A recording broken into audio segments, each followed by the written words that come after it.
¿Alguna vez te has sentido atrapado por fuerzas que no puedes controlar, como un viento implacable que arrastra tus esperanzas? Imagina estar en las estepas de Partia, donde el horizonte se pierde en un mar de arena y el sol quema como un juicio eterno. Aquí comienza una historia que podría cambiar cómo enfrentas tus propios vientos, miedos, pérdidas, enemigos que parecen invencibles. Quédate conmigo hasta el final, porque descubrirás cómo una líder tribal transformó la desesperación en una victoria épica y cómo tú puedes aplicar esa misma fuerza en tu vida. Esta no es solo una batalla contra un ejército, es un viaje hacia el poder de tu mente. Prepárate para un relato que te llevará a través de tormentas, traiciones y redenciones, y que te dejará con una lección que perdurará. En las tierras áridas de Partia, bajo un cielo que parecía teñido con los colores del fuego y la ceniza, vivía Zara, una joven de 29 años cuya mirada cortaba como el filo de una daga. Líder de la tribu de los vientos grises, heredera de una estirpe de pastores nómadas que habían vagado por estas tierras durante generaciones, su vida giraba en torno a los rebaños de cabras y camellos que eran el latido de su pueblo. Su yegua gris, Shala, galopaba a su lado con la gracia de un espíritu libre, su crin ondeando como un estandarte de libertad, y su lanza, tallada de roble antiguo y grabada con runas tribales que contaban la historia de sus antepasados, era su emblema de autoridad, un peso que llevaba con orgullo y temor. Pero el equilibrio de su mundo se tambaleaba como un castillo de arena ante la marea. En el horizonte, una nube de polvo crecía como una maldición viva. Los sasánidas, un ejército temido desde las tierras de Persia hasta las fronteras del Imperio Romano, avanzaban con carros de guerra tirados por caballos negros como la noche, sus crines trenzadas con campanillas que tintineaban como un lamento fúnebre, y arqueros con arcos curvos que silbaban muerte con cada flecha. Sus estandartes ondeaban como serpientes al acecho, teñidos de carmesí y oro, y sus tambores retumbaban como el fin del mundo, un sonido que hacía temblar las dunas y helaba la sangre de los más valientes.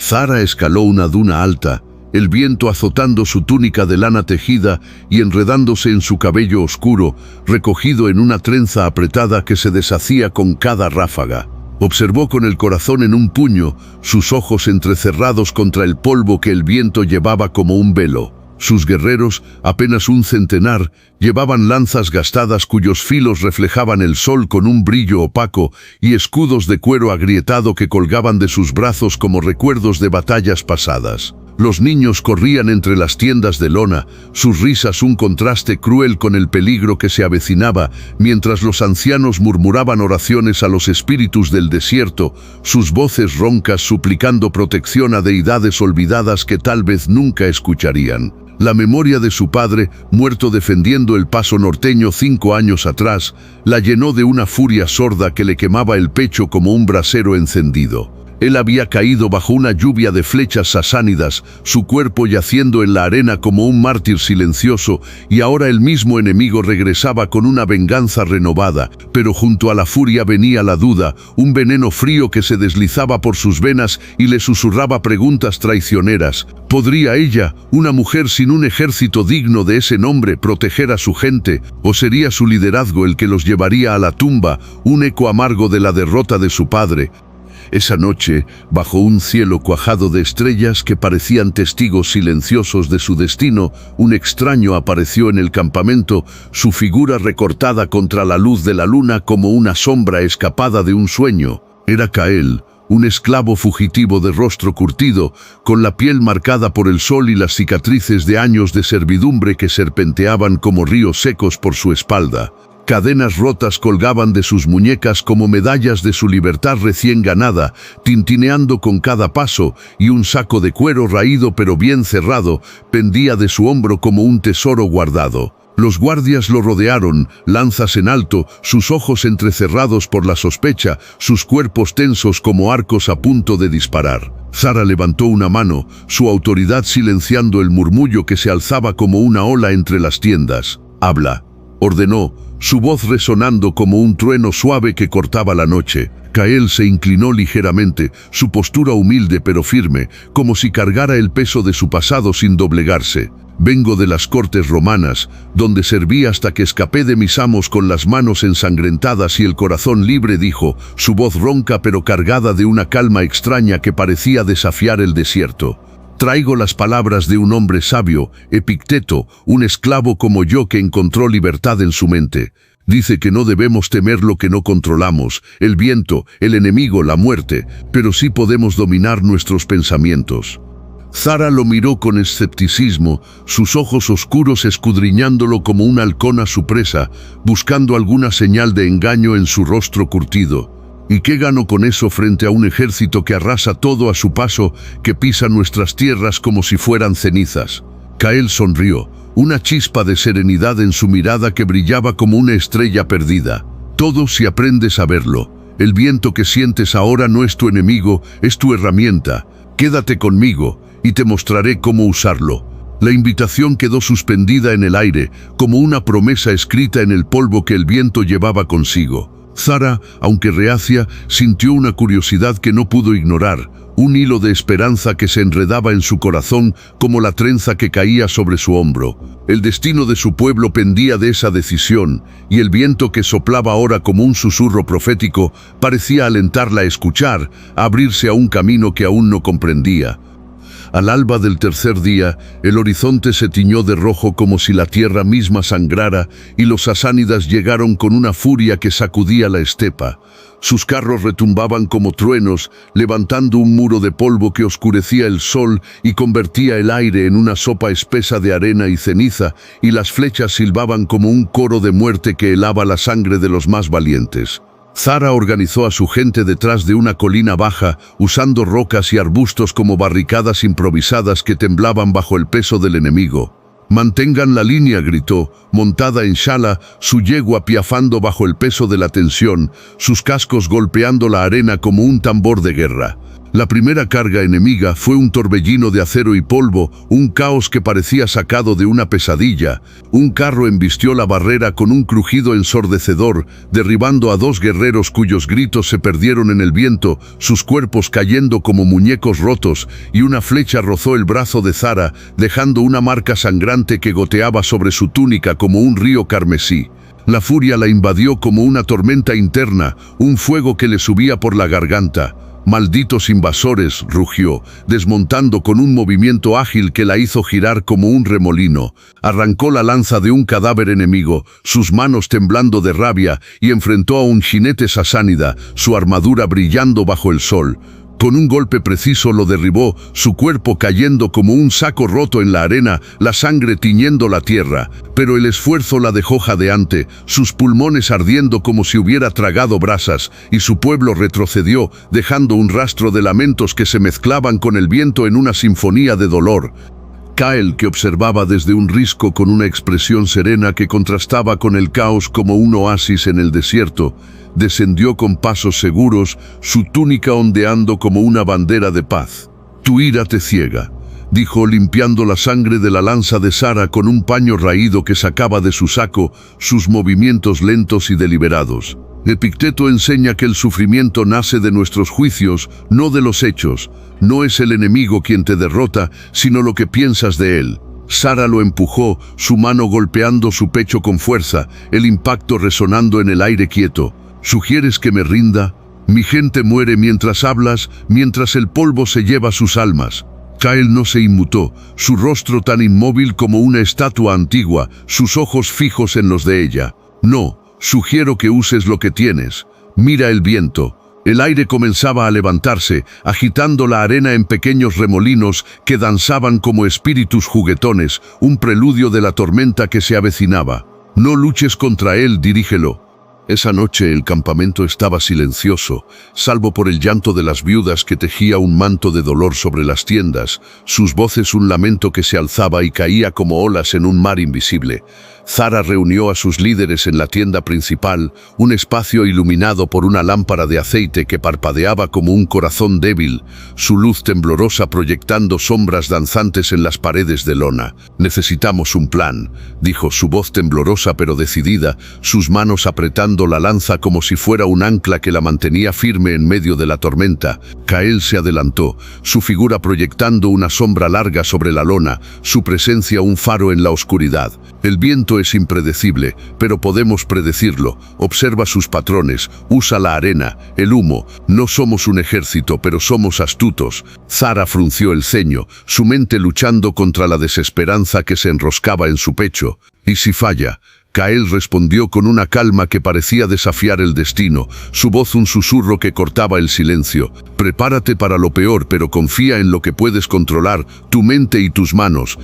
Durante días, Zara estudió el terreno con una obsesión casi sagrada, como si el desierto mismo fuera un libro abierto que debía descifrar. Con Kael a su lado, un compañero silencioso pero constante, exploró las dunas, midiendo la dirección del viento con plumas arrancadas de aves cazadas, cuyos cuerpos yacían en la arena, y observando cómo cambiaba con el sol, como si el cielo le susurrara secretos en un idioma antiguo. Ordenó a los niños recolectar arena fina en sacos de tela raídos, sus manos pequeñas pero decididas llenando cada rincón con un cuidado reverente, a las mujeres tejer redes ligeras con hilos de lana que cantaban al ser entrelazados, y a los guerreros practicar lanzarlas, creando nubes de polvo que cegaban temporalmente a quien se cruzara en su camino, sus movimientos convirtiéndose en una danza de resistencia, pero la duda la perseguía como una sombra, un espectro que se alzaba en sus sueños.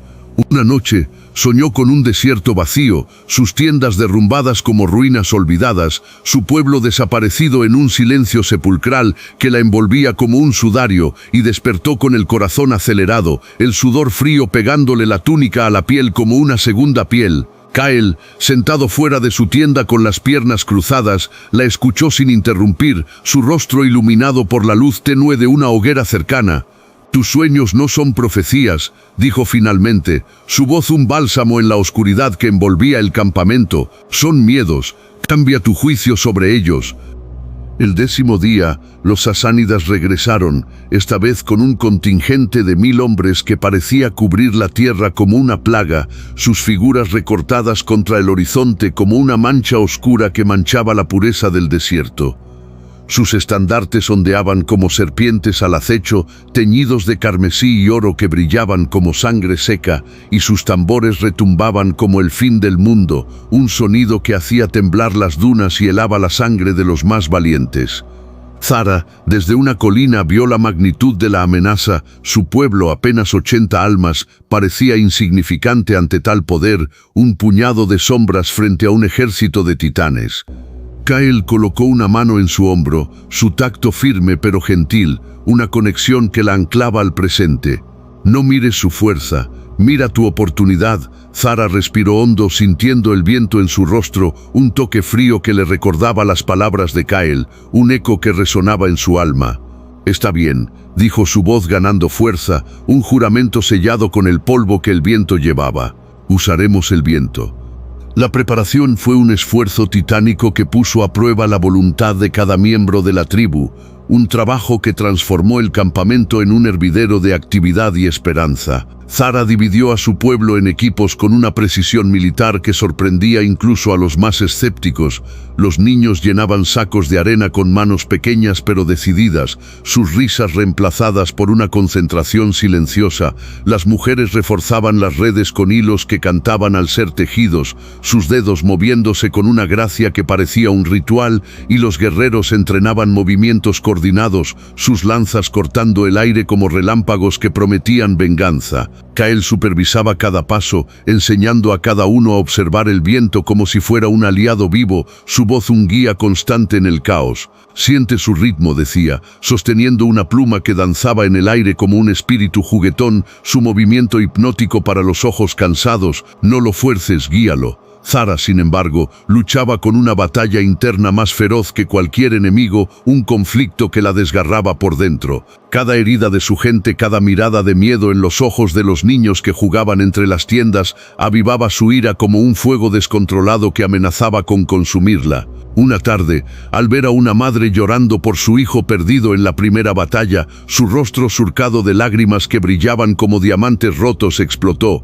«Esto es inútil, nos matarán a todos», gritó, arrojando su lanza al suelo con un golpe seco que resonó como un trueno en la quietud del campamento. Kael la llevó a un rincón apartado. lejos de las miradas curiosas que se alzaban como sombras entre las tiendas, su mano guiándola con una firmeza que no admitía resistencia. «Tu juicio crea esta desesperación», dijo, su tono sereno pero firme, una roca en medio de la tormenta. Epicteto decía: «No son las cosas las que nos perturban, sino nuestra opinión sobre ellas. Cambia tu opinión». Zara lo miró con ojos encendidos, su pecho subiendo y bajando con cada respiración furiosa, pero las palabras la hicieron detenerse, un ancla que la obligaba a mirar dentro de sí misma. Pasó noches en vela, meditando bajo las estrellas que parecían testigos de su lucha interna, dejando que el viento la envolviera, no como un enemigo, sino como un maestro que le susurraba lecciones en cada ráfaga. Recordó las palabras de su padre, grabadas en su memoria como un tatuaje invisible: «El desierto prueba tu alma». Cerró los ojos y por primera vez sintió el viento como una extensión de sí misma, un latido que resonaba con el suyo. Ordenó cavar zanjas poco profundas en las dunas, sus bordes irregulares como heridas en la tierra, llenándolas de leña seca y ramas espinosas recogidas de los arbustos más resistentes que salpicaban el paisaje. Cuando sople fuerte, explicó a su pueblo reunido en un círculo bajo el sol abrasador: «Encenderemos las zanjas. El humo y la arena los cegarán». Cael aprobó con un asentimiento, su mirada aprobatoria como un sello de confianza. «Eso es usar lo que depende de ti». Pero la presión crecía como una marea oscura que amenazaba con ahogarla. Un espía sasánida fue capturado cerca del campamento. Un joven tembloroso con el rostro cubierto de tatuajes tribales que contaban una historia de lealtad rota, sus ojos llenos de terror. Bajo la amenaza de Zara, que lo enfrentó con su lanza a centímetros de su garganta, reveló que los sasánidas planeaban un ataque masivo al amanecer del 20º día, con refuerzos traídos desde el este, un ejército que duplicaría su número actual. Zara sintió pánico, su mente imaginando el desastre, las tiendas ardiendo, los cuerpos esparcidos como hojas secas. «¿Y si no sopla el viento?», preguntó, su voz quebrándose como un cristal bajo presión. Cael respondió con una calma que parecía desafiar el destino, su voz un susurro que cortaba el silencio como una hoja afilada: «Prepárate para lo peor, pero vive para lo mejor. Tu mente decide». Una subtrama emergió en medio de la tensión, un eco de las divisiones internas que amenazaban con fragmentar la tribu. Una joven guerrera, Lila, hija de uno de los ancianos caídos en la primera batalla, desafió a Zara abiertamente durante una reunión bajo el sol del mediodía. «Eres débil por confiar en un esclavo», gritó, su lanza apuntando al suelo como un desafío, su voz resonando entre las tiendas como un trueno lejano. «Necesitamos sangre, no trucos». Los presentes se miraron, divididos, sus murmullos como un río subterráneo de duda. Zara la enfrentó, su mirada clavándose en la de Lila como dos espadas cruzadas. «La sangre nos ha fallado», replicó, su tono frío pero cargado de autoridad. «Prueba mi camino o enfréntame». Cael intervino, su voz cortando el aire como una hoja, su presencia una barrera entre las dos mujeres. «La fuerza no es gritar, sino actuar con claridad». Esa noche, Lila se retiró a su tienda, su orgullo herido pero su mente abierta, el peso de sus palabras resonando en su cabeza. Al amanecer, regresó con redes tejidas con sus propias manos, sus dedos aún temblando por el esfuerzo, pidiéndole a Zara una oportunidad de redención. Este conflicto interno fortaleció la unidad del grupo y Zara comenzó a ver a Cael no como un extraño, sino como un mentor cuya sabiduría podía salvarlos, un faro en la oscuridad que se cernía sobre ellos. El 20º día llegó como un juicio final, un amanecer teñido de rojo que parecía anunciar el fin. El viento, que había sido un susurro tímido, se transformó en un rugido celestial, un sonido que resonaba en los huesos de cada guerrero y hacía temblar las dunas como si la tierra misma se alzara en protesta. Los sasánidas, con 1500 hombres, avanzaron al amanecer, sus carros levantando un muro de polvo que oscurecía el sol como un eclipse de guerra, sus figuras recortadas contra el horizonte como sombras de un dios vengativo. Zara, desde una duna alta, alzó su lanza, su silueta recortada contra el cielo rojizo como una estatua viva, un símbolo de resistencia. Ahora, gritó, su voz amplificada por el viento, un mandato que reverberó entre las colinas de arena. Las zanjas se incendiaron con un estallido de llamas que lamía el cielo, y el viento llevó el humo y la arena en una tormenta cegadora que envolvió a los invasores como un manto de caos. Los sasánidas gritaron, desorientados mientras sus caballos se encabritaban y sus arqueros disparaban al vacío, sus flechas perdiéndose en la bruma. Zara montó una yegua prestada, su corazón latiendo con una claridad sobrenatural que la llenaba de una fuerza desconocida, y lideró la carga desde los flancos, su lanza brillando como un rayo en la penumbra. Las redes volaron, envolviendo a los arqueros enemigos en un caos de tela y polvo, y los guerreros de Zara atacaron con precisión quirúrgica, sus lanzas encontrando carne bajo la confusión, sus gritos mezclándose con el aullido del viento. La batalla fue un caos épico que parecía sacado de las leyendas que los ancianos contaban alrededor del fuego. Un carro sasánida embistió cerca de Zara, sus ruedas chirriando sobre la arena como un lamento metálico, sus ocupantes gritando órdenes incomprensibles, pero ella rodó con agilidad felina, su cuerpo moviéndose como si el viento la guiara, y derribó al conductor con un golpe de lanza que atravesó su armadura, la sangre salpicando la arena como pintura roja. Lila, redimida, lideró un grupo que capturó un estandarte enemigo, su grito de guerra resonando sobre el viento como un himno de victoria, su lanza alzada como un trofeo. Kael, armado con un palo tallado que había encontrado en el desierto, defendió a un niño atrapado bajo un carro volcado, su rostro sereno incluso mientras la sangre goteaba de una herida en su frente, su cuerpo un escudo humano contra el caos. El viento aullaba como un aliado vivo, llevando cenizas y gritos en una sinfonía de resistencia que llenaba el aire con un eco eterno. Zara sintió una claridad sobrenatural, una conexión con el desierto que trascendía la guerra, un vínculo que la elevaba por encima del miedo. No era la batalla lo que la definía, sino su elección de resistir, de transformar el caos en orden con la fuerza de su voluntad. Con un último esfuerzo, guió a su pueblo a rodear al general sasánida, un hombre corpulento con una armadura dorada que brillaba como un sol caído, su rostro oculto tras un casco adornado con plumas negras. En un duelo singular, Zara esquivó su espada curva que silbaba como un relámpago, su movimiento un baile mortal, y con un golpe preciso atravesó su escudo, la madera astillándose bajo la presión, forzándolo a arrodillarse en la arena, su aliento entrecortado como una confesión de derrota. La rendición llegó como un suspiro, un murmullo que se extendió entre los invasores, y el campo quedó en silencio, salvo por el viento que seguía soplando, ahora como un canto de victoria que llenaba el aire con esperanza y promesas de un futuro nuevo. La victoria trajo un nuevo comienzo, pero también una reflexión profunda que resonó en cada rincón del campamento. Zara reunió a su pueblo alrededor del fuego esa noche, sus rostros iluminados por las llamas que danzaban como espíritus alegres, heridos pero vivos, sus ojos brillando con una mezcla de agotamiento y orgullo. Kael, con una herida en el brazo envuelta en un trapo ensangrentado que dejaba manchas oscuras en la tela, habló con voz cansada pero firme, su aliento visible en el aire frío. Epicteto decía que somos libres cuando dominamos nuestros juicios. Hoy no venciste con espadas, sino con tu mente. El viento fue tu aliado porque decidiste que lo fuera. Zara, con lágrimas en los ojos que reflejaban el fuego como pequeños espejos de luz, respondió, su voz temblorosa pero cargada de una fuerza que parecía surgir de las profundidades de su alma. Pensé que el viento era mi enemigo, pero era mi maestro. Ahora lo usaré para unirnos. Decidió formar una alianza con tribus vecinas, un sueño que había albergado desde niña pero que ahora cobraba vida.